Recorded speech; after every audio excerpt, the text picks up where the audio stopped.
This teacher is very dash among students. ಇಲ್ಲಿ ನಾನು famous ಬಳಸ್ಬೇಕಾ popular ಬಳಸ್ಬೇಕಾ? ನಿನ್ನೆ ಒಂದು ಸೆಷನ್ ಅಲ್ಲಿ ಕೇಳಿದಂತಹ ಪ್ರಶ್ನೆಗೆ ಬಹಳಷ್ಟು ಜನ ಉತ್ತರ ಕೊಟ್ಟಿದ್ರ. ಆದ್ರೆ ಇವತ್ತು ಕರೆಕ್ಟ್ ಉತ್ತರ ಕೇಳಿ ಏನಂತ. ಇಂಗ್ಲಿಷ್ ನ ಎರಡು ಪದಗಳವು ಫೇಮಸ್, ಪಾಪ್ಯುಲರ್. ಇವೆರಡನ್ನ ನಾವು ಯಾವ ಜಾಗದಲ್ಲಿ ಬಳಸ್ತೀವಿ ಅನ್ನೋದನ್ನ ಇವತ್ತು ತಿಳ್ಕೊಳ್ಳೋಣ. ಫೇಮಸ್ ಎಲ್ಲಿ? ಪ್ರಸಿದ್ಧಿ. ಪಾಪ್ಯುಲರ್ ಅಂದ್ರೆ ಪ್ರಸಿದ್ಧಿನೂ ಬರುತ್ತೆ, ಲೋಕಪ್ರಿಯನೂ ಬರುತ್ತೆ. ಎರಡಕ್ಕೊಂದೊಂದು ಮೀನಿಂಗ್ ಇದೆ, ಸೇಮ್ ಮೀನಿಂಗು ಇದೆ. ಓಕೆ, ಅಂದ್ರೆ ಈ ಫೇಮಸ್ ಅನ್ನೋ ಪದದಲ್ಲಿ ವೆಲ್ ನೌನ್ ಅಂದ್ರೆ ಆ ಫೇಮಸ್ ಅನ್ನು ಎಲ್ಲಿ ಬಳಸ್ತೀವಿ ಅಂದ್ರೆ ಎಲ್ಲರಿಗೂ ಗೊತ್ತಿದೆ ಅನ್ನೋ ವಿಚಾರದಲ್ಲಿ ಫೇಮಸ್ ಅನ್ನ ಬಳಸ್ತೀವಿ, ಗೊತ್ತಿದೆ.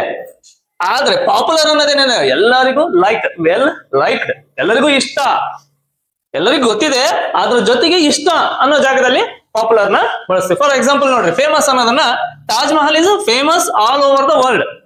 ಜಗತ್ತಿನಾದ್ಯಂತ ಈ ತಾಜ್ ಮಹಲ್ ಏನಿದೆಯಲ್ಲ ಎಲ್ಲರಿಗೂ ಗೊತ್ತಿದೆ. ಕೆಲವರಿಗೆ ಇಷ್ಟ ಇರ್ಬೋದು, ಕೆಲವರಿಗೆ ಇಷ್ಟ ಇಲ್ಲದೆ ಇರ್ಬೋದು, ಹೌದಾ? ಅಲ್ಲಿ ನಾವೇನ್ ಮಾಡ್ತೀವಿ? ಫೇಮಸ್ ಅಂತ ಬಳಸ್ತೀವಿ.